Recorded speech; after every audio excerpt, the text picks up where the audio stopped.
Olá, seja bem-vindo ao Bola da Vez, que recebe esta semana um grande personagem que está completando 50 anos de carreira. Muitas de suas frases se misturaram ao longo do tempo aos momentos inesquecíveis da história do esporte. Eu vou tomar a liberdade de fazer algo diferente no roteiro do programa esta semana. E primeiro, antes de apresentar o Bola da Vez, eu vou apresentar os entrevistadores que já estão aí no seu vídeo. Everaldo Marques, Paulo Soares, Fernando Nardini e Paulo Calçade. Não é uma coincidência. 4 narradores na bancada do Bola da Vez desta semana. E por quê? Porque cada um de nós, narradores, comunicadores, certamente trazemos um pouco, ou muito, do Bola da Vez dessa semana, que é Luciano do Vale. Seja bem-vindo, Luciano. Muito obrigado, é uma honra a gente estar aqui. Eu quero dizer que são 50 anos fazendo com que a classe seja respeitada cada vez mais, ou pelo menos tentando, né? Procurando trabalhar com muita seriedade e chegando aos 50 anos, que é um negócio, que é uma vida, né? E todos vocês começaram depois de mim, né? Não há dúvida nenhuma.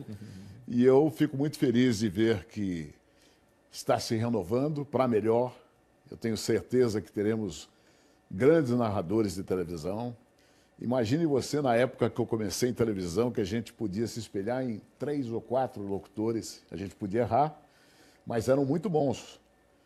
Eu me lembro que eu comecei inspirado no Raul Tabajara, na famosa TV Record.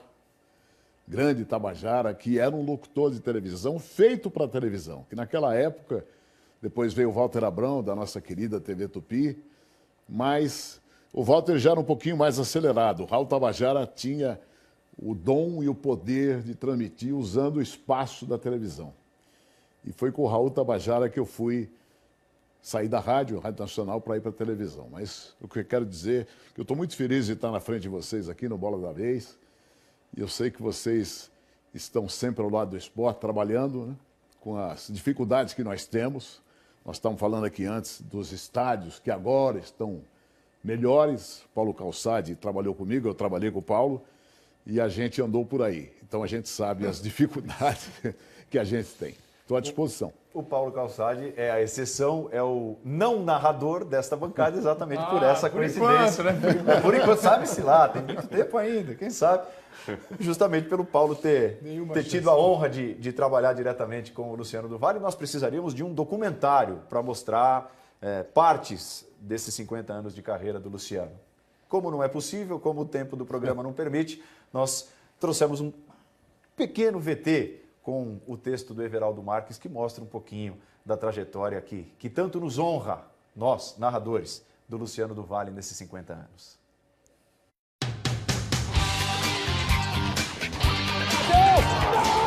Luciano do Vale nasceu em Campinas em julho de 1947.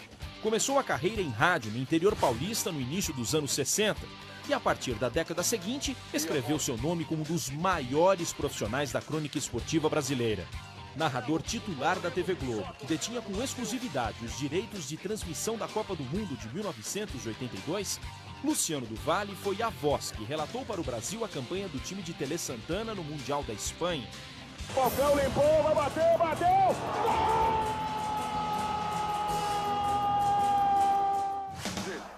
Depois da Copa, Luciano deixou a Rede Globo e se transferiu para a TV Record, onde promoveu um evento decisivo para alavancar a popularidade do vôlei. Uma série de 4 amistosos entre a seleção brasileira e a União Soviética, na época campeã mundial e campeã olímpica. O último jogo, realizado em 26 de julho de 1983, entrou para a história do esporte. Quase 96 mil pessoas foram ao estádio do Maracanã acompanhar o jogo, que chegou a ser interrompido por causa da chuva. As imagens dos jogadores das duas seleções enxugando a quadra se tornaram clássicas. No fim, vitória brasileira e um desabafo de Luciano. Muita gente disse que esse jogo era um caça-níquel. Muita gente disse que nós estávamos inventando. Nada disso é verdade. Pelo papel importante no crescimento da modalidade, Luciano do Vale passou a ser conhecido também por Luciano do Vôlei. Bernardo virando, a chance da virada ainda. William, Xandó. Ponto da Pirelli. E do basquete. Vai arremessar de 3. Cesta! É o maior do mundo! Do boxe. Parece estar mais consciente. Esplêndido esquerda. Espetacular esquerda em cima. Pegou a boca de James Smith. E da Indy. Bateu o lance. Everton vai ganhar. Everton vai ganhar. O Brasil ganhou. O Brasil ganhou. E de tantos outros esportes.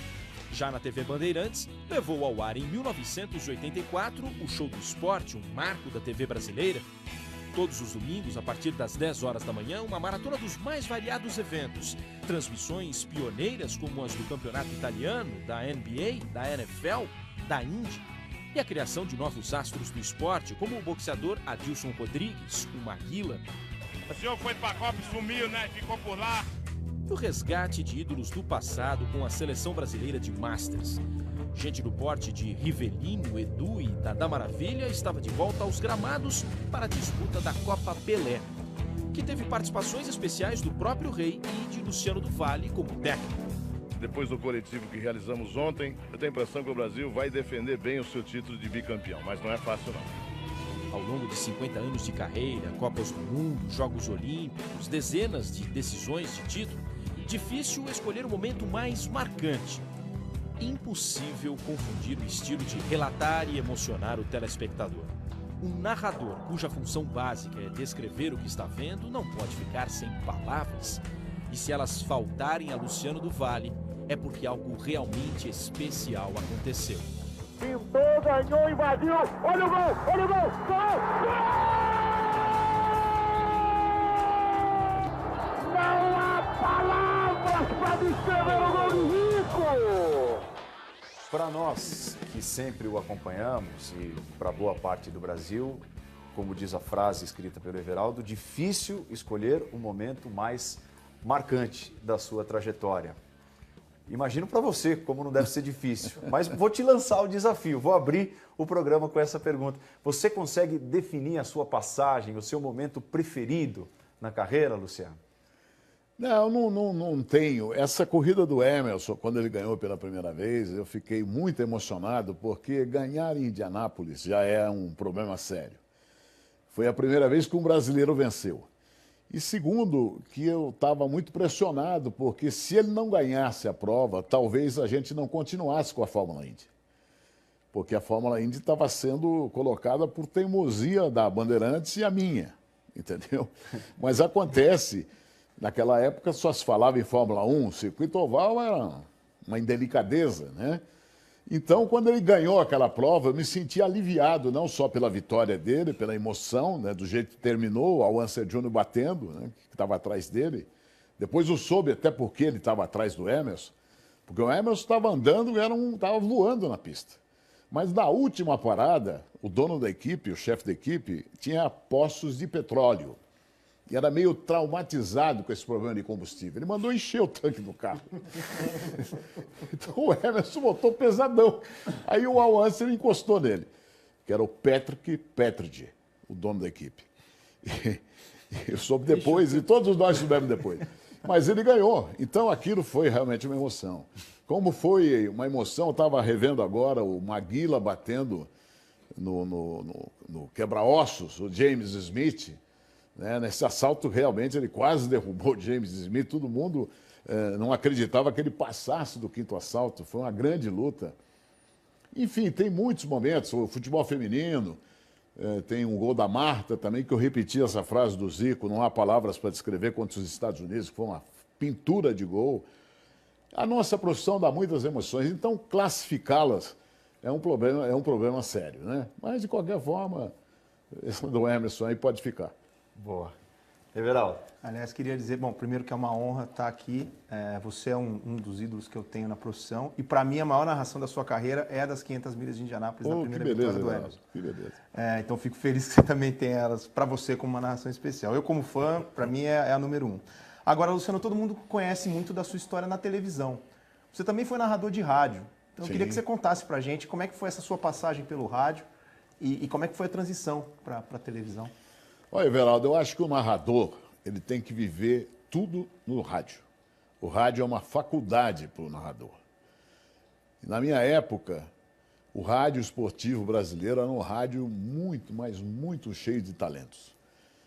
Tinha o Pedro Luiz, tinha o Fiore Gilhote, tinha Mauro Pinheiro, tinha Mário Moraes, Loureiro Júnior, Darcy Reis, Braga Júnior. Braga Júnior é um dos locutores que mais eu me espelhei em termos de colocação de voz. Se você ficar ao lado do Braga, você não ouve o Braga. O Braga coloca a voz com uma propriedade incrível. Ele sabe usar o microfone. Você não precisa gritar, né? Você tem primeiro o operador que aumenta, e segundo, você colocando a voz. Isso eu aprendi com o Braga. Então, naquela época, eu estudava à noite no Liceu Eduardo Prado, em São Paulo. Eu saía, matava a aula para ouvir os jogos do Campeonato Paulista. Então, aquilo ficou muito guardado, gravado. E eu comecei em rádio em Campinas, na Rádio Brasil, depois fui para a Educadora, depois voltei para o Brasil. E depois eu vim para São Paulo exatamente para fazer uma transmissão pela Rádio Tupi, um tempo que o Pedro Luiz me concedeu ao lado do excepcional alemão Alfredo Orlando. E nessa partida, que a Brasil entrou em cadeia, porque naquele tempo não podia se usar muito a linha telefônica, imagine. Um custo absurdo. É um negócio absurdo, né? Porque durante a semana, à tarde, as linhas eram colocadas à disposição das empresas e tudo mais. E aí, isso foi nos anos mais ou menos 65, 66, eu não tenho direito na cabeça, mas é por aí. Aí o Braga Júnior ouviu, gostou, fez um convite para ir para a Rádio Record, eu fui. Aí o Pedro Luiz ficou louco, que negócio é esse? Aí o Pedro estava saindo aqui da equipe 1040, indo para formar a equipe disparada. Eu fui com o Pedro. Depois Rádio Nacional com o Pedro e na Nacional, por ser da Globo, eu comecei a fazer televisão com basquetebol. Mais ou menos isso. Amigão. Bom, aprendo, me emocionei, me emociono com o Luciano do Valle. O final do gol... eu me lembro, outro dia estava vendo um jogo do Luciano de 82, Falcão para o Brasil, e eu adotei o para do Luciano. Eu uso gol, gol, gol, também para Orlando Duarte, para Jorge de Souza, para locutores de rádio aqui da América Latina. Eu acho que todo mundo tem mesmo, como disse o Paulo Andrade, um pouco do Luciano do Valle. Passando um pouco, avançando do rádio para a televisão, essa transição, essa sua aproximação, a sua ida para os esportes amadores na época, né? Quando você sai da Globo, vai para a TV Record, do Paulo Machado de Carvalho, se aproxima do vôlei. Como foi aquele período de TV Record, com Silvio Luiz, né? Com estilos totalmente diferentes, o Silvio com estilo de narração, você com outro, o Silvio mais no futebol na Record, você com o vôlei, com os outros esportes. Aí você vai para Bandeirantes, mais tarde o Silvio vai para Bandeirantes. Fale um pouco dessa dupla Luciano-Silvio e dessa aproximação do Luciano nos outros esportes, naquele período de Record. Olha, Paulo, esse negócio do esporte, fazendo um parênteses, por que eu fui atrás das outras modalidades, não só o futebol? Porque em 72 eu fiz minha primeira Olimpíada em Munique, pela rádio. Acabei fazendo televisão porque o Boni pediu para fazer um jogo de basquete Brasil e Cuba. Aliás, o Orlando Duarte estava no ginásio presente. O Orlando até foi insultar o árbitro, foi preso. Nunca me esqueço disso. Português, só isso, foi preso. Depois para soltá-lo na Alemanha, você viu que dificuldade. Grande Orlando. Orlando foi uma pessoa muito importante na minha vida. Então, o comentarista da Record era o Orlando Duarte, na época que eu fui para lá. O que aconteceu foi que eu tinha feito o PAN em 71 em Cali, o Brasil ganhou muitas medalhas, como sempre, né? Eu achei que na Olimpíada ia ser uma festa, ia subir a bandeira, ia tocar o hino. Quando eu cheguei em Munique, eu vi que o Brasil não ganhou nada. Mas não ganhou nada mesmo. Até no futebol, que tinha Washington, tinha Falcão, né? O Brasil conseguiu perder na estreia para a Dinamarca, 3-2. Nunca me esqueço disso. Quer dizer, acabou, eu voltei de Munique completamente destruído com os meus objetivos. Aí eu pensei, falei, não é possível, o Brasil tem que ser um país olímpico. Não é possível o Brasil ser desse tamanho. E Cuba estava no auge, né? Aquele muito acanhado país, né? Como é que ele conseguia? Cuba e o Brasil não conseguia. Então prometi a mim mesmo que eu estaria brigando pelas outras modalidades esportivas. Se eu tivesse chance, se eu tivesse uma emissora que apoiasse. E é por isso que eu agradeço a Bandeirantes. Eu estou na Bandeirantes há 33 anos. Eu sou da família Saad, sem fazer média. O Johnny pegou a chave do esporte e falou, tá aqui, você faz o que você achar que deve fazer. Foi aí que começou o show de esportes, me deu o domingo todinho, meu Deus do céu, 10 horas de programação esportiva. Naquela época, aliás, até hoje, né? Qual é a televisão que faz 10 horas de esportes, a não ser os canais que são especializados em esporte. Mas naquela época não tinha. Então, a gente conseguiu fazer até sinuca, a gente conseguiu fazer grandes desafios. Eu era muito amigo, e sou muito amigo de Edivar Simões, no basquetebol, o professor Paulo Russo, e a gente começou por aí. Então, eu quero dizer que não é que eu não gosto do futebol, eu gosto, mas o futebol se cria sozinho. O futebol tem um marketing sozinho, por si só. Agora, o basquetebol, você vê, o basquete foi eliminado agora da Copa América, né? Que escândalo, né? O basquetebol feminino, na época, tinha Hortência, tinha Paula, né? Jogadoras maravilhosas, que o mundo todo aplaudia. Aqui dentro não tinha ninguém, a não ser quando ela foi para Prudente, a Hortência foi para Sorocaba, a gente começou a fazer desafios, depois foi para Piracicaba, no Unimep.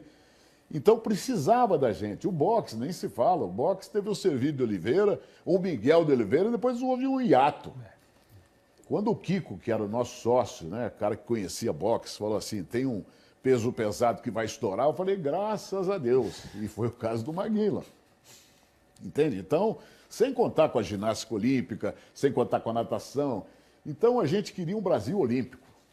Então, é por isso que eu fui de todas as modalidades, porque eu achava que tinha que trazê-las, como foi a NBA, como foi o futebol americano. A primeira vez que transmiti futebol americano para o Brasil foi um escândalo. O pessoal falou, o Luciano ficou louco. Que negócio de jarda isso, que negócio de touchdown. E hoje, os caras têm camisa, já nem falo da NBA, já falo do futebol americano. Né? Os caras estão acostumados com aquela bola, com o contato corporal, entender o esporte. O professor Mazei dizia assim para mim, quando estiver me estendendo, vocês falam, porque é o seguinte, eu estou aqui recordando. Aqui é para o entrevistado falar mesmo. Então, já é uma vantagem. É uma vantagem. O professor Júlio Mazei foi uma pessoa que levou o Pelé para o Cosmos. E quem não sabe, era preparador físico do Santos. Foi uma pessoa que estudou muito nos Estados Unidos, veio com conceitos mais modernos para o Santos, para o próprio futebol brasileiro. E eu comecei a me amparar no professor. Eu dizia, professor, pelo amor de Deus, vamos fazer uma lutazinha em Atlantic City. Comenta o boxe para mim, que eu estava sozinho. Eu depois comecei a levar o Cabrini, comecei a levar o pessoal. Mas antes era eu e o Mazei. E o Mazei dizia assim para mim, companheiro, precisamos ver o Giants. E ele falava assim, meio pausado de Araraquara, grande professor Mazei. Eu falei, mas o que eu vou fazer no Giants, professor? Você vai ver que o futebol americano é uma coisa fantástica. Ah, que coisa fantástica, coisa nenhuma, não vou. Aí relutei. Até que um dia ele me levou no Giants. Quando eu vi, eu falei, não é possível. Primeiro o vestiário. São 90 jogadores. Né? Como é que você pode aquecê-los? Aí comecei a ver aqueles aparelhos, parecia uma academia, mas muito grande, para fazer o aquecimento do pessoal. Aí ele começou a me contar o que era o kicker, né? Começou o Bill Parcells, que era um técnico naquela época, era amigo do professor, era um ídolo nos Estados Unidos, mais do que o Filipão aqui no Brasil, né? E diziam, mas aí, tudo bem. Aí ele começou a me introduzir naquilo. Eu falei, é fantástico esse mundo. Eu falei, o dia que o brasileiro conhecer um pouquinho das regras, porque o livro de regras do futebol americano é um calhamaço assim, né? Mas pelo menos que conhecer o jeito que o pessoal faz, como é que se obtém o ponto, enfim, o mínimo, né? vai ser uma loucura, vai ser uma loucura. Aí comecei a fazer grandes eventos universitários antes de fazer o profissional. Aquele Orange Bowl em Miami, no início do ano, dia 1º e tal. Enfim, e aqui, quando eu voltava, eu via quem assistiu, falou, mas é maravilhoso. E, no fim, está aí emplacado, né? Todo mundo sabe que o futebol americano hoje ainda vai crescer mais no Brasil, muito mais. E foi assim, quer dizer, eu quis degustar esse tipo de esporte, conhecer as regras desses esportes, que não é possível que aqueles estádios estejam lotados e aqui no Brasil a gente não tenha. Não é possível, o americano não é bobo. Ué, como é que pode? E aí a gente foi indo. Então foi por isso que eu cheguei lá. Não sei se eu respondi direitinho o que você perguntou. Depois você fala um pouco da parceria com o Silvio Luiz, então, estilos tão diferentes, né? Então, quando eu fui para a Record e o Silvio fazia o futebol, eu falei, Silvio, você não fica aborrecido, não? Falei com o Paulinho Machado de Carvalho, que eu venho aqui só para fazer esporte amador. Eu estou chateado com o futebol, não quero futebol, você pode fazer com o Eli Coimbra, você faz aí, eu vou, não fica preocupado. Aí tudo bem, eu fui lá para fazer isso. Aí depois, o Paulinho pediu para fazer um jogo, acabei fazendo um jogo, terminei transmitindo futebol. Quando eu fui para Bandeirantes, e o Silvio foi para a Gazeta, se não me falha a memória, sei que o Silvio estava mal, eu falei, vem para cá. E aqui você pode transmitir o que você quiser. E ele fez o campeonato italiano brilhantemente. E comecei a dividir com o Silvio os jogos.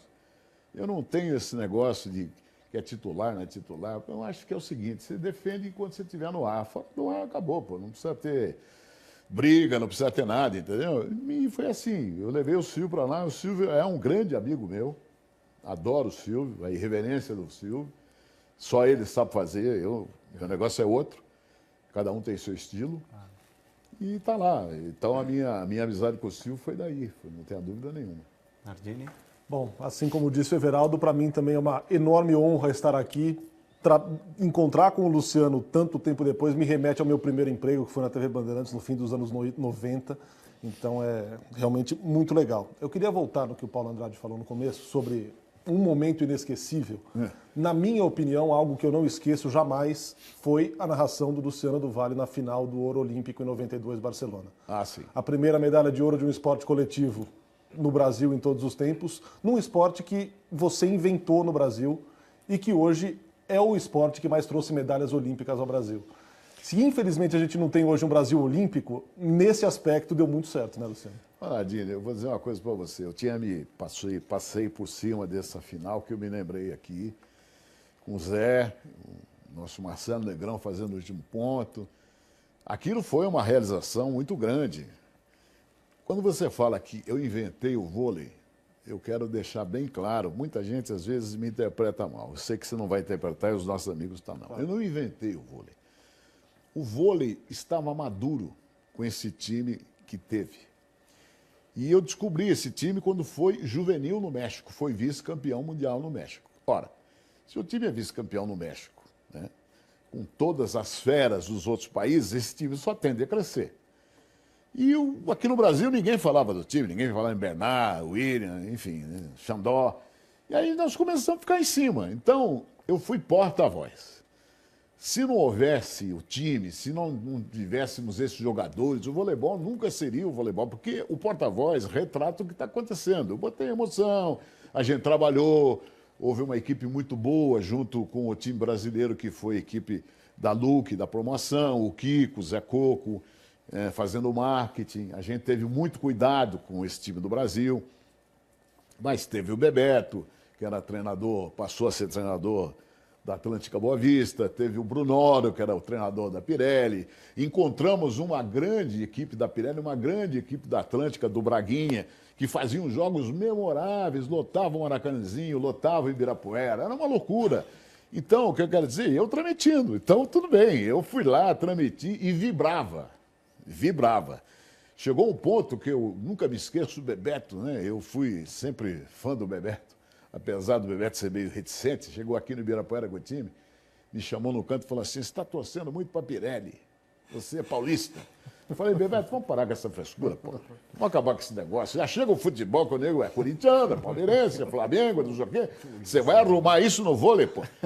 É lógico, quando o time está jogando melhor da Pirelli, tem mais emoção pela Pirelli. Quando o teu time está jogando melhor, tem mais emoção no teu time. Será que você não entende um negócio desse? Então você viu a que ponto chegou o voleibol.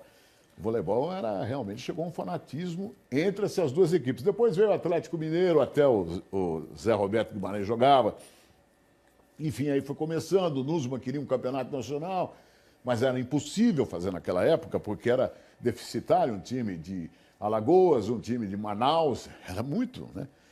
Mas, de qualquer maneira, o voleibol se transformou, o sul do país começou a colaborar muito, e o voleibol do Brasil teve e tem vamos dizer assim, uma colocação especial entre os esportes brasileiros. Tem organograma, tem uma base.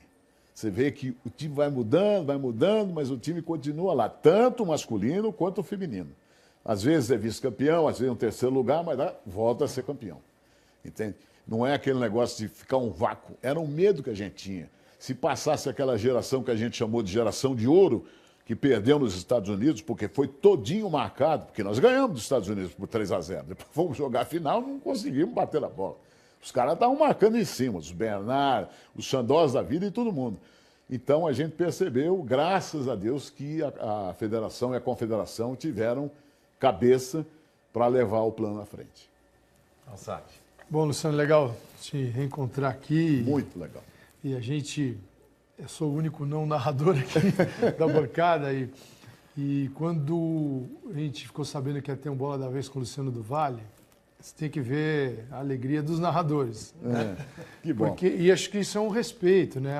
Acho que é muito bacana. Acho que todos sonham aqui um dia serem lembrados desse jeito. Falou o nome, acendeu, Luciano e tal. Então, muito legal perceber esse respeito, né? Ver que todos eles têm. Então, sinta-se homenageado também. Muito obrigado. Porque muito você obrigado. merece.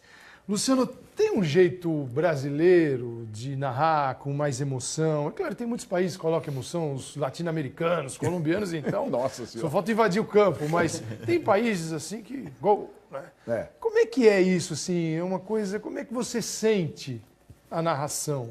Como é que é lá dentro de você que isso funciona? Claro que é natural, mas como é que você vê essas comparações? Ela é complicada. Parece simples narrar futebol ou qualquer evento esportivo na televisão. Parece simples. Mas você está brigando com a imagem o tempo todo. Então o locutor precisa tomar muito cuidado para não ir de contra o apaixonado que está em casa. Se você gritar pênalti, tem 17 câmeras mostrando que não foi. E aí?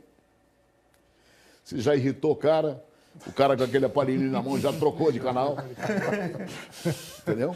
Porque hoje é uma moleza trocar de canal. Antigamente tinha que levantar, tinha que girar o botão e tudo mais. Hoje não. Hoje uma o cara segunda chance para o narrador. Lógico. Então você não pode agredir a peça mais importante, que é o espectador ou espectadora. E hoje tem muita mulher vendo televisão, vendo esporte. Eu procurei ouvir o Boni muito. Quando eu comecei, e um dos fatores que o Boni me manteve à frente da Rede Globo foi esse. O Boni chegou e falou assim, você vai transmitir amanhã basquetebol. Foi a primeira vez que eu fiz televisão. Indicado pelo Borghetti, que era o diretor da Globo em São Paulo. Aí o Boni falou, vem cá, menino. Você sabe que você tem a imagem. Você tem que falar pouco, você tem que dar emoção e você tem que ser criativo. Eu falei, beleza. Puxa, falar pouco, moleza. Agora, dar emoção falando pouco já começa a complicar. E ser criativo com tudo isso, então piorou. Eu falei, eu vou tentar. Ele falou, não é simples, a televisão é simples. Eu falei, não é tão simples não. Aí começamos a fazer, começamos a evoluir. Eu trabalhava com o Ciro José, que foi um extraordinário comentarista. O Juarez Soares, que para mim foi o melhor repórter desse país, indiscutivelmente, pelo talento, pela criatividade, né? E ficamos casados 25 anos na televisão, trabalhou comigo 25 anos. Aprendi muito com o Juarez. E o Ciro foi um comentarista que entendia de basquetebol e entendia dos esportes amadores. Que é muito legal quando você passa para o comentarista e ele sabe destrinchar. né? Não vai enrolar, porque aí começa aquela enrolação na televisão. E eu fui nessa, então eu peguei esse ritmo. Aí chegou um tempo que eu falei, irmão, precisa melhorar, precisa dar um pouquinho mais de rádio na televisão. Eu fui acelerando um pouquinho. Hoje em dia está todo mundo acelerando, eu estou tirando o pé de novo. Entendeu? Porque eu já percebi que o cara está se irritando. Você começa a ficar repetitivo, porque, vamos supor, o Ralf pegou na bola, você não precisa dizer que o Ralf pegou na bola. O Ralf é muito conhecido. Se você pular o Ralf e pegar a próxima jogada, não tem problema nenhum. Então, sabe, tem gente, não, tem que falar tudo, não tem que falar, não. O locutor de televisão, ele tem que induzir, ele tem que deixar o amigo em casa criar um pouquinho, participar um pouquinho. Agora, nos lances agudos, na grande área, alguns grandes lances, porque tudo passou a ser genial, tudo passou a ser fantástico. Não é bem assim, não, pô. Não é porque o cara fez um gol, às vezes ele faz gol de canela. Como é que faz? Tem muito golaço hoje. É, golaço, tudo é golaço. Então a gente, é aquela história, a gente começou a procurar ídolos, né? Então o cara faz uma jogada, já passou a ser ídolo. Então você tem que ter um pouquinho de sensação, de cabeça. Não é fácil, Calçade, não é fácil. Eu vejo. Não é fácil, os nossos quatro estão aqui, não é fácil mesmo, viu? Por isso que a gente respeita muito. Ah, mas já. Vamos para o primeiro intervalo do Bola da Vez. O papo tá tão bom, não precisa mesmo, mas precisamos. Rapidinho, a gente volta daqui a pouco. O Bola da Vez dessa semana é Luciano do Vale, um dos maiores comunicadores, narradores da história do Brasil. Até já.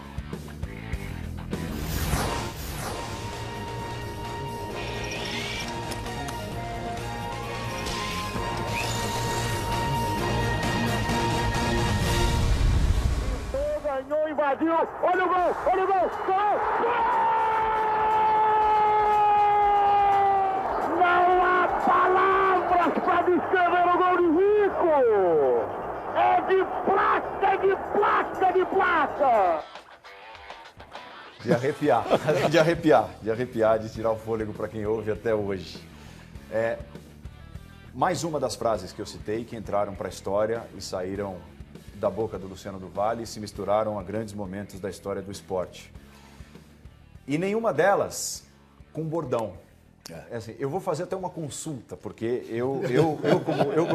se eu tivesse num bate-papo só com o Luciano, eu acho que eu perguntaria isso. Workshop. Eu procuro não ter bordões narrando. Parabéns. Então, pois é. E aí eu vou na festa de família e tem aquele tio que olha para mim e fala... Mas você precisa ter um bordão, você precisa... As pessoas precisam repetir aquilo que você fala na narração. E eu falo, poxa, eu não gosto de bordão.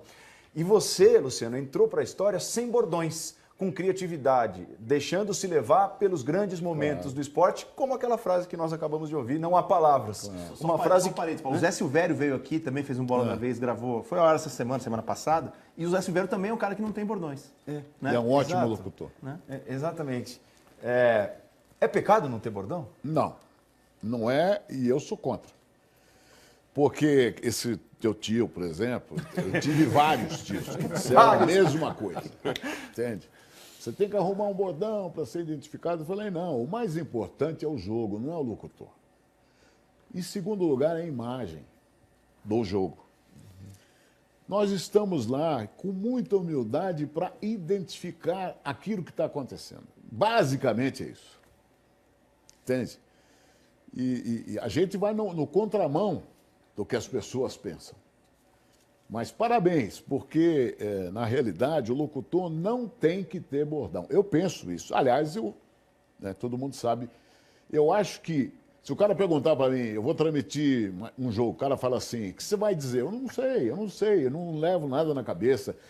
Eu acho que o importante é que o jogador faça alguma coisa que chame a atenção, um fato chame a atenção, que isso vai acontecer na casa, ou no bar, onde tiver assistido o jogo. Você apenas leva, conduz. É meio difícil pensar nisso, sabe? Até um amigo meu falou assim, mas isso é muita humildade. Eu falei, mas é. A gente tem que estar de frente para o fato. O fato é esse, nós não somos artistas. Nós somos jornalistas, há uma diferença fundamental. Claro, com uma função de narrador, mas é um jornalista, meu Deus do céu. Sabe, a diferença de um ator, de uma atriz, entende? Que tem que ter isso, tem que ter aquilo, tem que ter uma forma de colocar. Nós não temos que ter forma nenhuma, assim. Tem que colocar o espetáculo. Se o espetáculo for bom, ele vai passar a ser bom. E se for ruim, você vai inventar o quê? Fala para mim, com a imagem que tem, com as 38 câmeras que tem, vai inventar? Às vezes eu estou transmitindo com o Neto, olho para o Neto olha para mim, ele fala assim, pô, o jogo está muito ruim, mas o jogo está ruim. Consequentemente, a transmissão não pode estar boa. Não dá para inventar, companheiro. Mas hoje em dia você às vezes sofre um pouco com isso, né, Luciano? Sofre muito, porque Calçade. parece que a responsabilidade é sua, de quem está narrando. Né? É lógico. Hoje a televisão mudou muito. Sem crítica, mas a televisão mudou muito. O comportamento das pessoas na televisão mudou muito. Mudou muito para melhor e, às vezes, para atrapalhar aquilo que você faz no estádio ou no ginásio. Porque quem está sentado dentro de uma suíte e que fala com quem está no campo, parece que quem está no campo não está vendo coisa nenhuma. E é justamente ao contrário. Eu acho que a gente precisa sentar, conversar muito,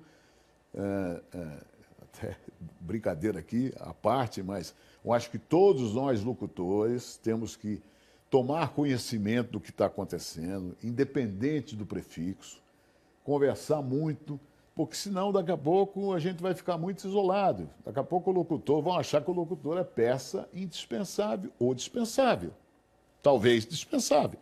Um dia eu falei, então põe o som ambiente. Se nós somos e atrapalhamos tanto, e para uma faixinha de pessoas, a gente atrapalha. Para criar hoje, coisa que o Boni falou, fale pouco, né? Tenha muita emoção e seja criativo, isso parece que jogar no lixo. E eu até pedi, acho que na televisão fechada tem um nível de interferência no jogo, digo, de compromissos que o narrador tem. Na televisão aberta, às vezes você tem que ter 9 chamadas, foguetes que a gente chama, foguete. que é quando entra a mensagem comercial.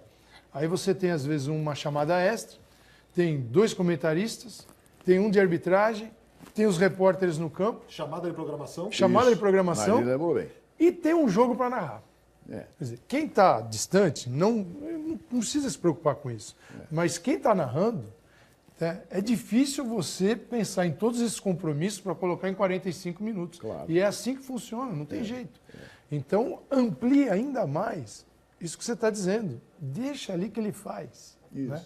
Deixa que ele dá conta. Depois você chama, ó, Luciano. Né? Mas é importante quem está em casa saiba disso. Porque você não pensa que tá todo mundo ali, na boa, ali. Aí, amigão, como é que tá esse jogo aí e tal? Não, existe uma responsabilidade ali gigantesca. Acho legal o Luciano definiu. Estamos ali para relatar o que estamos vendo. Não somos mais do que o evento. Lógico. Eu queria voltar para as suas emoções. Você já lembrou a decepção da Olimpíada de Munique, da sua emoção de Barcelona, dos esportes amadores, enfim. E a Copa do Mundo de 82 na Espanha, qual foi o seu sentimento quando termina o jogo Brasil-Itália? Enfim, fale um pouco de 82. Porque foi uma das maiores audiências da história da TV, né? Foi Sim. perto de 100% de share, porque a Sim. Globo tinha exclusividade nos direitos. Então, assim, literalmente você foi a voz que trouxe para o Brasil aquela Copa e aquele Foi um jogo. dia depois do seu aniversário, não foi? Não? Foi, dia 5 de julho. Deve Meu ter aniversário é sido. dia 4 de julho. Você sabe que eu saí do estádio chorando ao lado de uma pessoa que todo mundo aqui conhece, que é o Emerson Leão. O Leão estava como comentarista da Rádio Gaúcha e a gente desceu ali a Cage Sarriá. A gente estava no hotel ali pertinho do estádio. A gente saiu calado, chorando os dois. O Leão, imagine só, eu vi o Leão chorar. Parece que ele é altamente insensível, né? É duro como uma pedra. Mas aquele dia nós saímos do estádio chorando, porque não... Qual é o sentimento que eu senti? Foi de uma frustração incrível, sabendo que o Brasil tinha um grande time. Talvez melhor que a Itália.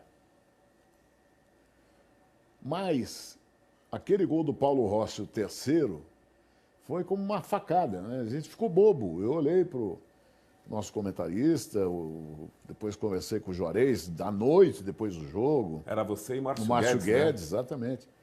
A gente, sabe, foi pego, porque o gol do Falcão, para mim, estava liquidado o jogo. E na cabeça dos jogadores também, porque o Tele tinha uma substituição para fazer. Era tirar o Toninho Cerezo e botar o Batista. E o Batista levantou, para trancar um pouco. E o Batista levantou para se aquecer, o Tele mandou o Batista botar. O Tele queria ganhar dos italianos de qualquer maneira. E não mudou o time do Brasil. Você vai dizer que o falecido Tele foi o culpado? Talvez. Ele era teimoso, todo mundo sabe disso. E ele achava que o Brasil, e tinha, melhor time que a Itália. Mas para que arriscar? Se aquele empate nos dava a classificação. Então a gente saiu de lá. Sabe quando você sai bobo? Sai bobo, sabe? Não tinha mais o que fazer, sabia que o Brasil estava desclassificado, não tinha mais jeito, a gente imaginava o país como é que estava vivendo. Enfim, foi uma oportunidade de ouro que o Brasil jogou fora. Então foi esse o sentimento. Meses depois desse jogo, você foi para a TV Record e a gente viu na abertura aquele evento do Maracanã, que foi... Se você olha para aquilo, você pensa fazer isso hoje, o pessoal já acha que é uma loucura, né? Fazer um jogo de vôlei no Maracanã. Fazer isso naquela época para botar, sei lá, 90 mil pessoas no estádio. Conta pra gente como é que foi o bastidor, como é que essa loucura surgiu e como é que ela foi posta em prática, Luciano. Isso foi uma loucura que acabei encabeçando, mas foi uma loucura coletiva, né? Uma loucura com os patrocinadores, porque eu tive ideia, vamos falar o português claro. Eu tive ideia, cheguei na Luque, na promoção, com o Kiko e o Zé Coco, falei, tive uma ideia. Falou, qual é a ideia? Falei, fazer um jogo de vôlei do Brasil, da União Soviética, no Maracanã. Pô, você ficou ligaram louco. Pro hospício. Você ficou louco. Você tá louco. Pelo amor de Deus. Eu falei, não, peraí, vamos... Eu já consultei a Roya, a minha preocupação era armar aquele tablado, né, a quadra no Maracanã. E depois daquilo, quando eu vi que havia viabilidade, que ela fazia, eu comecei a ir atrás dos nossos patrocinadores que estavam com o vôlei, que era o Banco Econômico, que inventou D'Artagnan, porque como não tinha rivalidade de torcidas, eu me lembro que o diretor comercial do banco, diretor financeiro do banco, falou, Luciano, precisamos arrumar uma figura. E eu falei, pô, mas que figura? E no fim chegamos à conclusão que o D'Artagnan, com aquela corneta, ia ser a torcida do Banco Econômico. Então eu cheguei para ele, cheguei para o homem de marketing da Volks, o vice-presidente da Philip Morris, que tinha nos ajudado muito, a São Paulo Alpargatas, e perguntei, vocês entram nessa loucura? Os caras falaram, bom, o diretor de marketing da Volkswagen falou, eu dou um carro. Tá bom assim? Eu falei, tá ótimo. Já é um grande início. E assim começou. Aí fomos indo, etapa a etapa, fomos conversar com a direção da Sudeste, os caras, não, que você ficou louco, pô. Nós temos jogo de domingo a domingo, vamos ver aqui uma quarta-feira que não tem, só podia ser naquela quarta-feira. Aí começamos a montar o esquema para o jogo, conversamos com o Platonov, que era o treinador da União Soviética, para ver se ele aceitava jogar com o Brasil numa quadra aberta, no Maracanã. Aí o professor Paulo Russo foi de grande importância, era muito amigo do Platonov. O Platonov falou, bom, já que é loucura, vamos nessa, né? Conversou com o Zaitsev, com o Molíbuga, chegaram à conclusão que podiam jogar. Aí, finalmente, vamos construir a quadra para quarta-feira, vamos supor, dia 20 de julho. Aí começamos a montagem na segunda-feira, que tinha que ser na segunda, porque domingo tinha jogo, então não podia montar antes. Aí passamos a madrugada de segunda, terça, na quarta-feira de manhã ficou pronto. Aí choveu. Mas caiu o mundo. Conclusão, transferimos para outra quarta-feira. Aí toca desmontar Sendo tudo. que domingo tinha jogo. Então toca desmontar tudo. Toca desmontar tudo. E começamos a montagem na segunda-feira. Foi uma loucura. Eu tinha um homem que realizava esses eventos e acompanhava, chamava-se Mário Marco Girello, Maraco. Na segunda-feira, eu passei no Maracanã para levar um sanduíche para ele, às 2 horas da madrugada, mais ou menos. Ele falou assim, não vai falar que vai chover, não vai falar que vai chover. Estou começando a botar de novo. Eu falei, é proibido chover. Ele falou, proibido chover. Aí montamos tudo. Chegou no dia do jogo, eu me lembro que ele botou um rodinho assim do lado dele, assim, perto da nossa cadeira. Falei, boa noite, estamos aqui no Maracanã. Eu sabia que o tempo estava encoberto, né? Aí ele virou para mim, é proibido falar que vai chover. Eu falei, tudo bem, mas tem umas gotinhas aqui. Eu falei, você que falou que é proibido falar que vai chover. Aí começou o drama, né? Que no fim vocês viram, os caras enxugando a quadra, jogaram, puseram o carpete que a gente botou em volta. Os russos ficaram maravilhados, soviéticos naquela época, ficaram maravilhados. O público correto, né? O público que borderou foram 112.823 pessoas. Nossa Senhora. Pagantes. Eu acreditei um pouco mais, porque ali em volta, chamados VIPs, tinha mais gente. Enfim, foi uma loucura, foi realmente uma loucura. E outra coisa, a gente foi boicotado no Rio de Janeiro. Aquele desabafo no final ali foi porque a gente não teve uma linha no Sistema Globo. A TV Globo não noticiou que os campeões olímpicos estavam no Brasil e que ia ter jogo. As rádios do Sistema Globo não falaram. O jornal O Globo também não. Só o Jornal do Brasil, o sistema do Jornal do Brasil é que apoiou a iniciativa, botou manchete, botou tudo.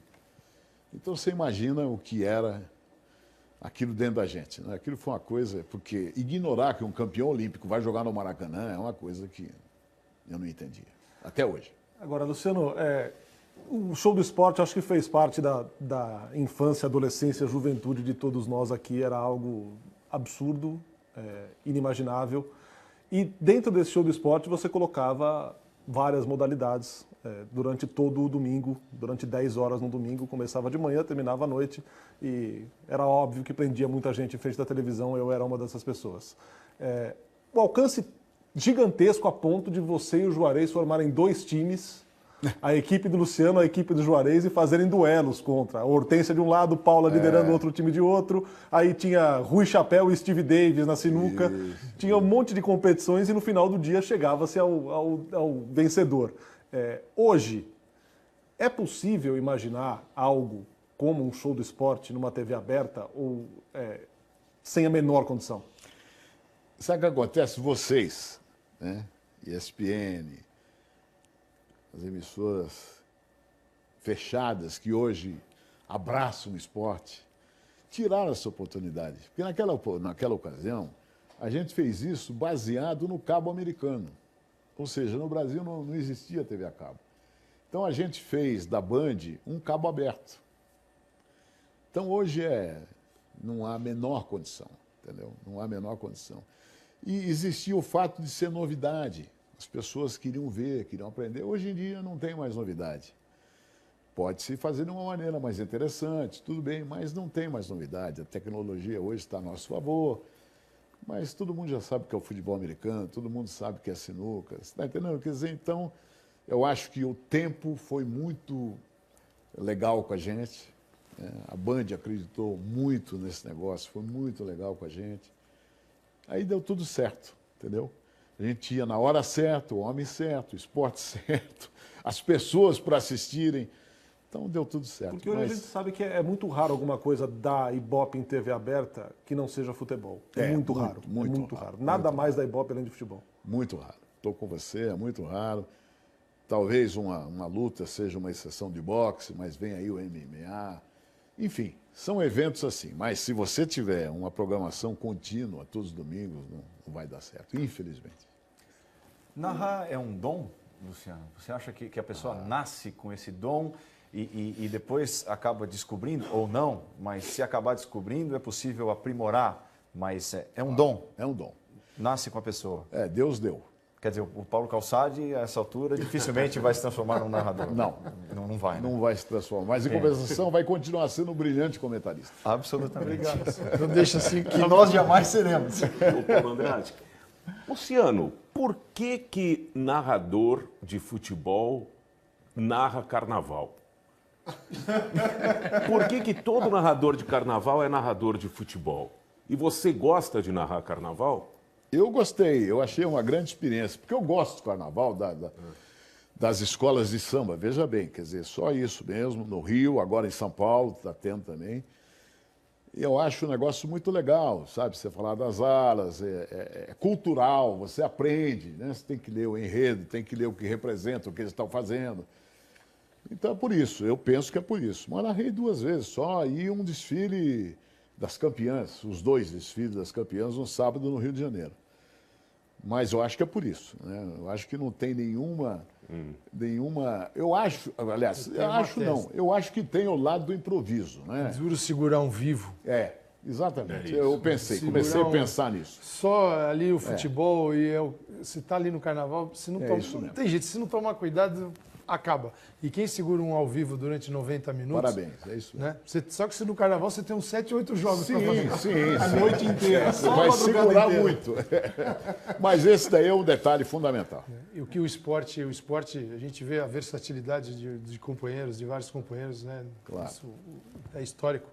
Mas acho que esse é um dos por aí. motivos, né? Você tem razão, é por aí. Agora, Luciano, hoje a gente tem condição de se preparar, de estudar para as transmissões que a gente vai fazer, mesmo de esportes que não são futebol.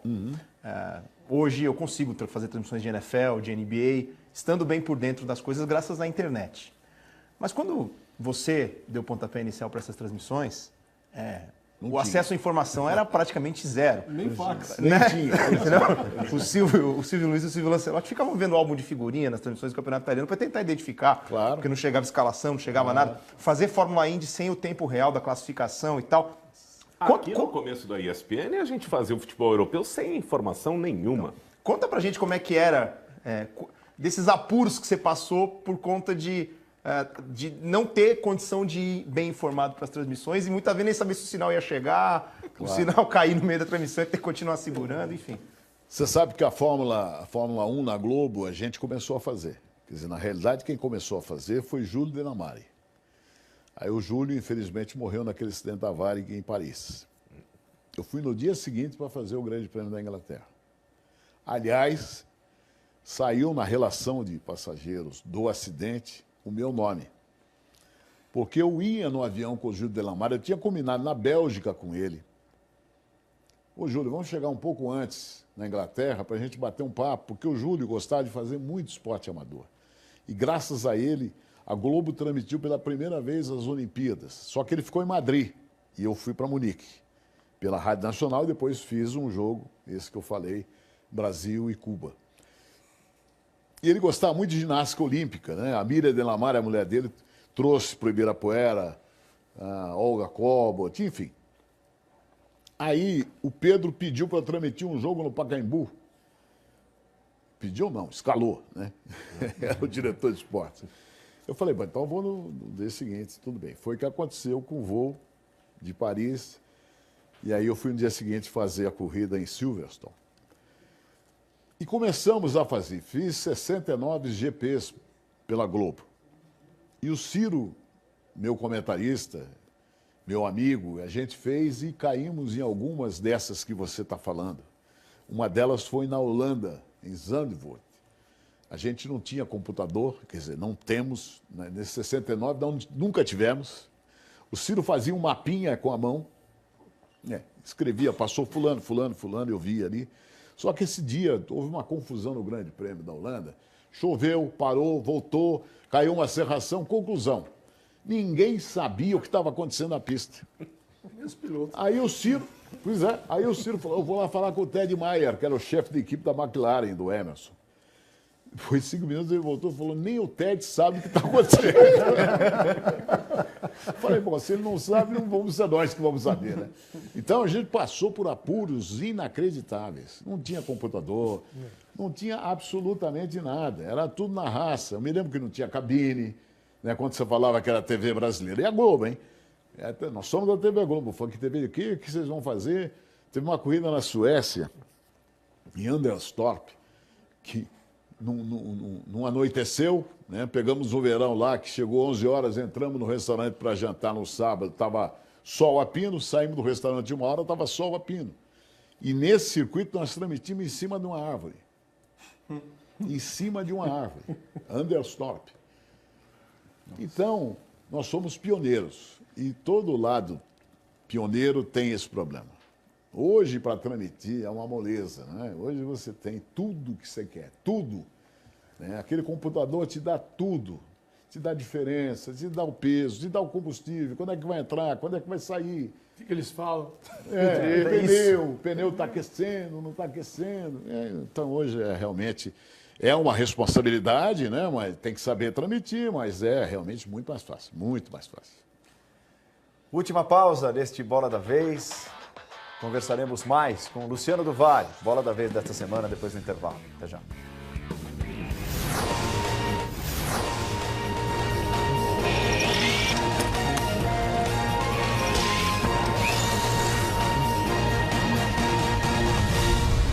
Sai perigosamente jogando, tocando, mas deu certo o Ricardinho. Olha a abertura aqui no costado, Roberto Carlos, Edilson, jogo eletrizante aqui no Morumbi, lá vai Edilson, passou pelo Caramba, bateu!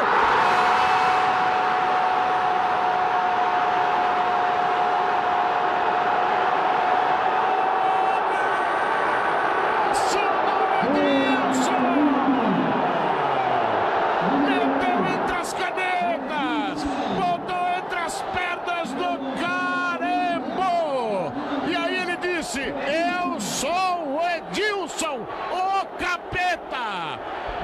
2 para o Corinthians, 1 para o Real Madrid. Muito prazer. Vai buscar lá dentro. E esse lance de genialidade do Luciano, do Edilson também, mas do Luciano, se deu porque os jornais estampavam no dia em que o Corinthians enfrentou o Real Madrid, esse foi o Campeonato Mundial de 2000, os jornais estampavam uma entrevista com o Carambeu que dizia, não conheço o Edilson. Foi perguntado para ele, você conhece alguns jogadores do Corinthians? Tem lá um que é o mais famoso, tal, talvez o mais habilidoso, o Edilson? Não, nunca ouvi falar. E ele teve esse lance de genialidade, como a gente conversava no outro bloco, né? Não dá para combinar, não dá para ser um bordão, não dá para ensaiar, surgiu ali e mais um dos lances que transformam o Luciano do Vale num gênio da comunicação. Você falava no bloco anterior que não houve o apoio da Rede Globo, tão importante que é, quando você realizou o Brasil e Rússia no Maracanã. E esse Mundial da FIFA de 2000 também não contou com o apoio e até a divulgação da Rede Globo. Depois foi oficializado o título do Corinthians. O Corinthians é oficialmente o primeiro campeão do mundo com esse título conquistado em 2000, narrado por você na TV Bandeirantes. Como foi estar à frente desse projeto de transmissão do Mundial em 2000, Luciano? Para mim foi uma honra, né? A gente tinha como parceiro a Trafic, o Ávila, e fizemos a Band, a Trafic, né? Fizemos lá o Mundial, que foi um Mundial maravilhoso, né? Porque tinha a presença de um time inglês que na época jogava muito, o Manchester, né? Tivemos o Vasco, com o seu Edmundo, que perdeu um pênalti na final contra o Corinthians. Enfim, o Real Madrid. E a gente colocava os jogos às 7:45, em cima do horário do prime time, né? E tivemos uma audiência maravilhosa, extraordinária. Chegamos a 51 pontos de audiência. Nunca mais vamos chegar nisso, ninguém vai chegar nisso mais. Porque hoje mudou muito, tem a televisão fechada, enfim. São 13 anos atrás. Mas, de qualquer forma, o evento foi coroado de um sucesso a ponto do Corinthians ganhar numa decisão com o Vasco no Maracanã. O Vasco ganhou bem também. Chegou na final, não deu certo. Perderam o pênalti, mas foi espetacular. A gente saía depois dos jogos, ia jantar, ainda mais que dava, né? Porque 7:45 terminava cedo, e todo mundo via. É uma coisa, isso dá uma sensação que você acertou, né? Que a Band acertou, que a Trafic acertou, e que o torcedor, quando tem uma coisa boa, ele reconhece e é fiel à emissora que tem, como a Globo. A Globo é uma das maiores emissoras do mundo. Falar mal da Globo é realmente não conhecer televisão, não estar por dentro. Tem algumas atitudes que eu não concordo, mas eu não concordar, e daí não quer dizer nada. Eu acho que, jornalisticamente falando, você não pode ignorar a presença da União Soviética no Brasil, não pode ignorar que houve um jogo de vôlei no Maracanã, não pode ignorar que houve um Mundial aqui no Brasil pela primeira vez, com a participação desses grandes times mundiais, né? Você não pode, é uma obrigação jornalística, mas cada um sabe o que faz, né? E a gente conseguiu uma proeza. Chegamos a 51 pontos de audiência, quer dizer, é uma maravilha. E todos os jogos, 28, 30, 32, isso é uma loucura. Uma loucura. Foi altamente gratificante e tenho certeza que o torcedor que viu as transmissões ficou muito feliz. Você sempre, a gente está mostrando aqui, você além de, você enxergou sempre o esporte como um produto também, quer dizer, algo que, né, poderia ser bem trabalhado, ainda mais um país que trabalha mal, né, o esporte. Como é que você está vendo hoje o nosso futebol, esse excesso de jogos, até a logística para o narrador, para ir para cá e para lá, mas a gente não está expondo demais, o futebol não está exposto demais. Nós temos quantidade, estamos deixando a qualidade de lado. Não daria para melhorar um pouquinho esse produto, Luciano? Dá para melhorar, mas do jeito que está, não melhora. Você observou, a gente estava conversando aqui no intervalo, as novas arenas. Vou dar um exemplo. Para mim, a melhor arena é a da Fonte Nova, que foi uma surpresa para mim. Os baianos fizeram uma arena maravilhosa, cuidam da arena. Você entra lá, eu fui lá visitar a arena em si depois de fazer o jogo lá do Brasil, na Copa das Confederações. Fiquei olhando, mas não é possível, né? Tem até um espaço para você levar seu filho durante o jogo, né? Espaço para kids. É um negócio bem pensado, bem bolado, entendeu? E que durante uma transmissão você entra para transmitir e volta, você não toma conhecimento, não dá tempo. Mas eu até parabenizei as duas construtoras, a OAS e a Odebrecht. Eu falei parabéns, porque quem fez esse modelo está por dentro do modernismo que é isso. Não é só construir um estádio, é aproveitar o espaço, dar chance para ser aproveitado esse espaço.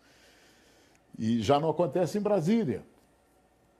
Eu fiquei muito triste quando fui fazer lá Corinthians e Vasco, até saiu o quebra-pau lá, de ver o estádio do jeito que está sujo. Meu Deus do céu. Enquanto Brasil e Austrália tomei um susto. Tomou um susto, mas vai tomar. Daqui a pouco eles vão ter que reformar para a Copa do Mundo. Isso aí. O gramado já está. Já era. Deus nos acuda ali do lado esquerdo. Terrível. Então, eu acho que o Brasil tem coisas assim extremistas. De vez em quando se gasta muito e, de repente, se joga aquilo fora. O futebol é a mesma coisa. O futebol, de repente, quer manter o seu calendário maravilhoso, quer se igualar à Europa, mas daqui a pouco tem jogo terça, quarta, quinta, sexta, segunda, tem Série B, domingo. Então, meu Deus, precisa parar com esse negócio, pô. Eu estava vendo ontem um tape aí da participação do Internacional e chamaram o Dunga pela primeira vez de burro, né? E já o Dunga vai pegar o bonezinho dele e vai embora. Mas o Dunga falou que vocês querem o quê? O time cansa. Eu tenho uma dupla de zaga que tem 35, 36 anos. Joga numa terça, joga numa quinta, vocês querem o quê? Máquina? Não tem. Então, até sobra para o técnico dizer isso, né? Talvez não seja essa a verdade, mas sobra. E aí você vai dizer que ele não tem razão? Então, o futebol brasileiro devia cuidar mais dos seus gramados, né? Devia cuidar mais da qualidade e não da quantidade. Nós vamos ter uma Copa do Mundo, esclarecer um pouquinho mais. Outro dia eu fui jantar com o pessoal da FIFA e fiquei sabendo que vão ter 240 mil ingressos grátis nessa Copa do Mundo. Ninguém divulga. Só se fala que o preço está muito caro, que é isso, que a FIFA exige. A FIFA não exige nada. A FIFA tem aquela regulamentação, você falou mesmo, que em 2000, a gente quando fez esse Mundial, nós fizemos no estilo FIFA. O que é o estilo FIFA? É fazer a coisa bem feita. Talvez tenha algum exagero, mas a maioria das atitudes cobradas pela FIFA são atitudes legais para dar conforto ao torcedor, para ele poder andar direito, para chegar no estádio, isolamento do estádio. Aqui, bota o cronista junto com o torcedor. O cronista... Pô, outro dia o Fernando Fernandes, que é o nosso repórter, não me lembro que jogo foi em Curitiba, São Paulo. Ele saiu todinho molhado, cuspidas. Até ele falou uma coisa para mim, ele falou assim, eu não sabia que uma gusparada fosse tão doída. Então, sabe, é uma coisa que não dá mais para a gente admitir. Não pode mais. O futebol brasileiro precisa tomar consciência disso. O futebol é um espetáculo. Você não vai ao teatro para sair dessa forma que saiu o Fernando Fernandes. Entendeu? Você não vai, se tem o seu estacionamento, tem o seu lugar, enfim, tem uma série de coisas para a gente fazer. E quando a gente fez o Master, É isso aí. a gente pensava nisso tudo. Sabe, a empresa, né, a Luke, lá com o nosso Kiko e o Zé Coco, a gente pensava no ingresso ser vendido antes, a gente pensava na chegada do torcedor, enfim, a gente tentou fazer. Muitas vezes a gente conseguiu, muitas vezes não conseguimos. Porque parece que é crônico esse negócio do jeitinho de entrar de graça, tem um buraquinho lá no muro, na Vila Belmiro, que o cara entra, e assim por diante, entendeu? Luciano, há quase 30 anos você trouxe a NBA para as transmissões na TV brasileira através da Bandeirantes e tal, e agora em outubro nós vamos ter um jogo de pré-temporada da NBA no Brasil, no Rio de Janeiro, Que maravilha. entre o Chicago Bulls e o Washington Wizards. Nossa Senhora, não Dava sabia. para imaginar, 30 anos atrás, que a gente chegaria a esse momento de ter um jogo de NBA no Brasil, de ter já 2 brasileiros tendo disputado final? Você imaginava que fosse chegar nesse ponto? Eu tentei, mas não imaginava. E tentei também trazer um futebol americano. Fui até consultar na época a Varig 2 DC-10 para trazer os 2 times. Pela pouco material pra bagagem, trazer também. pela quantidade. Uma logística simples. Uma logística muito simples. A minha ideia era fazer no Pacaembu, mas não deu. E esse do NBA agora, a gente tentava, na época, o time do Michael Jordan, que é o que vem aqui, o Chicago, né? O Lakers, do nosso querido Magic Johnson, mas... Aí a gente viu que a organização, isso que eu estava conversando com vocês, e mais especificamente das minhas transmissões com o Paulo Calçade. Você chegar no Chicago Bulls e programar um jogo desse fora dos Estados Unidos, você precisa de uns 5 anos no mínimo. Pelo menos naquela época era assim. Entendeu? O Lakers, mesma coisa. Não é como aqui, que de repente você fala, vamos para lá, para o campeonato, os times vão, voltam, depois acumula jogos. Entendeu? Não é assim. E tudo tem um calendário. Então, parabéns para quem está trazendo o Chicago Bulls. E quem mais? Washington. O Washington, parabéns. Que maravilha. No Maracanãzinho? Não, na Arena HSBC. Na Arena HSBC. Foi construído lá para os Jogos Maravilha. Pan-Americanos de 2007. Maravilha, maravilha. Estou até emocionado, porque é um sonho. E tenho certeza que o brasileiro que for ver de perto vai sentir nossa senhora, uma diferença. O que é um jogador de NBA. E o objetivo, a NBA a NBA que está de olho nisso. É transferir o clima de um jogo nos Estados Unidos para o ginásio aqui no Brasil. Quer dizer, trazer essa experiência para o nosso torcedor. Que é isso que você estava falando da gente poder olhar com mais carinho para os nossos eventos também. Claro. Vem também as cheerleaders, vem tudo. Você será convidado para ir para lá. Né? Na primeira fila, se Na puder. primeira fila. Você sabe quando eu transmiti os jogos da NBA, uma vez eu fui fazer um jogo do Lakers, logo que eu fui para Los Angeles, quando eu cheguei no estádio, como eu chego aqui 2 horas antes e tal, estava vendo, eu olhei na quadra assim, estava o Magic Johnson, o pessoal batendo bola, os caras arremessando. Eu perguntei para o Mazei, que negócio é esse? Os caras treinam antes? Ele falou, treinam. E eles entram, conversam, todo mundo está ali colocado, batem bola, não tem grade, não tem coisa nenhuma. De repente vão para o vestiário e entram. Quer dizer, é uma coisa civilizada, né? Ô, Luciano, desculpa, Nardini. Imagina, pode ir, amigão. Não, você falou da seleção de Masters, né? Como é que era trabalhar com aquelas feras lá, reunir Pelé, Rivelino, aqueles craques? E como técnico, o que você falava lá para eles no vestiário? Vamos correr um pouco mais. Tá andando no campo, pô. Tá andando no campo, tá de sacanagem. Derrubar o treinador. Aquilo foi uma universidade. Aquilo caiu na minha mão. Não foi uma vontade própria. Eu teria depois, mas acontece que a gente começou a levar o Mário Travalini para treinar, depois levamos o Tele Santana, voltamos com o Mário. E os treinadores, eles tinham as suas obrigações. E os jogadores, e o Rivelino principalmente, um dia chegou para mim e falou assim, o Riva, pô, para que trazer esses caras aqui? Por que você não dirige o time? Eu falei, que é isso, Riva? Quem sou eu? Qual é a capacidade que eu tenho? Eu sei que eu vou dar palpite, eu sei que... Né? Ele falou, não, mas você, na realidade, é o patrão. Quem nos paga é a Luke. Você é da Luke. Há uma diferença fundamental. Há um respeito maior. Eu falei, você tem razão. Mas eu preciso ver como é que é o ambiente vestiário, como é que faz, como é que não faz. E comecei a conversar com o Mário Sérgio, o Mário já era um estrategista, conversar com o Riverino, até chegar com o Pelé. Mas, de qualquer forma, naqueles jogos que a gente fazia todos os domingos, às 11 horas da manhã, abrindo o show de esporte, eu ia e eles perguntavam como é que a gente vai jogar, vamos ser mais um pouquinho em defesa, um pouco mais aqui. Foi até aí que aconteceu o fato do Cafuringa, que todo mundo gostava do Cafuringa em campo, e eu comecei a botar o Lola para fazer um 4-3-3 no time. Então, não jogava com ponta aberta, jogava com o Edu na esquerda, até a torcida dizia burro, burro. É uma sensação interessantíssima. E aí veio a Copa Pelé, que um dia, quando a gente foi realizar um torneio com os campeões do mundo, né? Porque na realidade viriam os campeões do mundo, a Itália, Uruguai, Inglaterra, Argentina e o Brasil.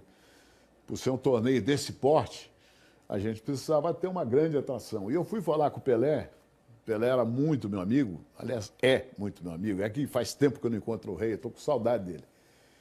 E lá em Nova York fui falar com ele e falei, ó, Pelé, você jogaria uma partida pelos Masters?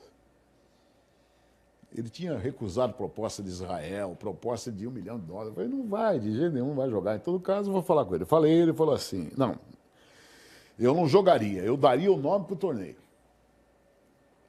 Pô, aquilo caiu no colo. Como? Você confia na nossa organização, porque naquela época o Pelé estava muito ligado ao Cosmos ainda, tinha recentemente abandonado o futebol internacional. Ele falou, não, eu sou muito amigo do Beckenbauer, o Beckenbauer vai, sou amigo do pessoal da Itália, papai, eu dou o nome do torneio. Pô, aquilo eu voltei para o Brasil, quando eu falei aqui, todo mundo abraçou a ideia, achou maravilhosa, mas eu fiquei com aquilo na cabeça. Aí fizemos a apresentação da Copa Pelé, aí eu falei, Rei, é o seguinte, pô, em homenagem a nós todos brasileiros, já que você deu o nome Pelé, nós estamos orgulhosos demais. Será que você não jogaria uma partida? Você escolhe um jogo, talvez jogo de abertura contra a Itália. Ele falou, sabe o que acontece? Eu vou ser Grand Marshal em Los Angeles, na passagem do ano, vou ser homenageado num desfile que tem lá e tal. Não sei se vai dar tempo de chegar. Eu falei, opa, já está melhorando. Eu falei, mas e daí? Ele falou, não, eu preciso treinar. Como é que eu vou entrar em campo sem treinar? Já imaginou a expectativa do torcedor que quer ver o Pelé? Eu não posso fazer feio. Eu falei, eu também concordo, mas você, pô, está acima da média. Aquele negócio todo, né?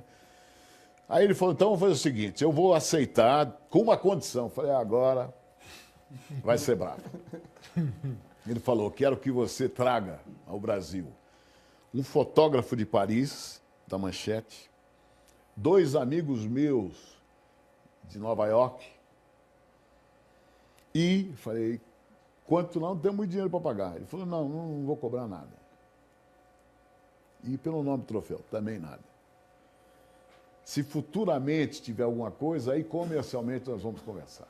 Foi assim que o Pelé aceitou. Chegou, nós estávamos hospedados aqui no hotel, aquele que era o mais bonito de São Paulo. Maxud. Imagina, a concentração dos Masters, parecia a seleção Dream Team. Que festa. Concentrado ali, e o Pelé era para chegar na sexta-feira. Aí choveu, caiu neve em Los Angeles, imaginem. E teve que transferir o desfile, que era a quinta, ele viria a quinta, chegaria a sexta, para sexta-feira. Falei, ele não vai vir. Chegou no sábado de manhã, o Rei chegou. Nós tínhamos um treino à tarde no Centro Olímpico. Eu falei, você vai descansar? Ele falou, não, eu vou treinar. Pegou, foi pro treino, o que tinha de jornalista, o que tinha de câmera de televisão. Aí eu me senti à frente de uma seleção brasileira. Professor Luciano. Aquele dia eu me senti. Vou fechar o treino.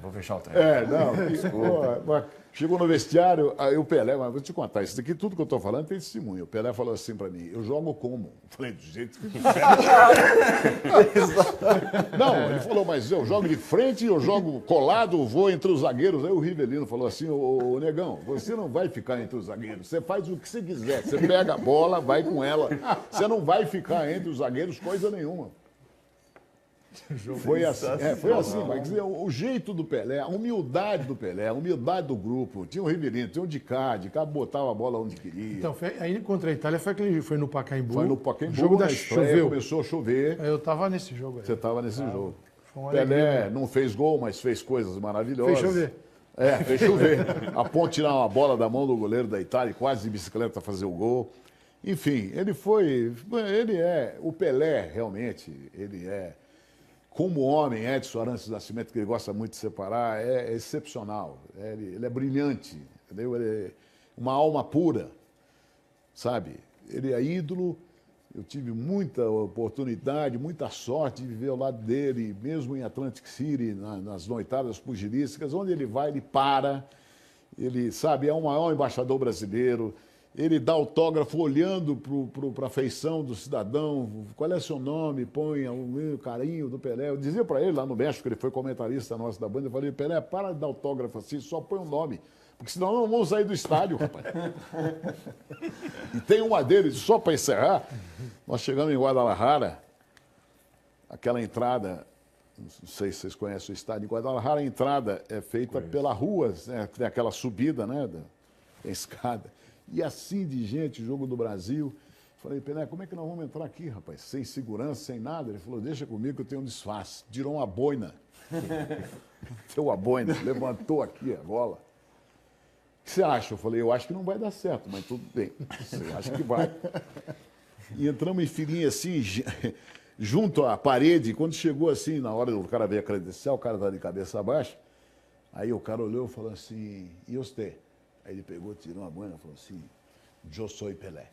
Aí o cara falou assim, eu sou Cristo.